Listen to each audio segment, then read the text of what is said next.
any drug that has a pleasurable effect is addictive.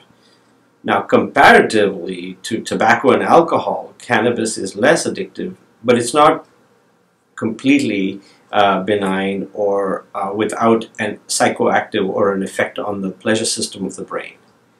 Any drug that affects the pleasure system of the brain has a addictive potential. We expect that with the legalization, people will be curious and try out cannabis, and without knowing the potency or how to use it safely, or people who believe that because it's legal, that means they can use it as much as and often they want, there's a greater chance that people will come to harm, either deliberately or accidentally, because they happen to ingest, say, for example, a cookie that was laced with cannabis and they didn't realize what dose there was. I think people need to be very careful about mixing cannabis with alcohol.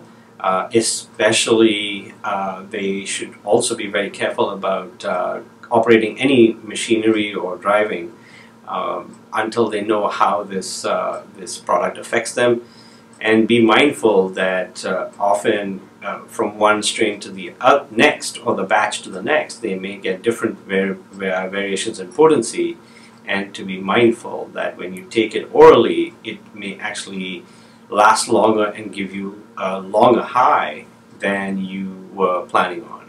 Based on existing studies, legalization is unlikely to increase or decrease the addiction to cannabis. People who are addicted to cannabis have had access to cannabis quite freely from the illicit market.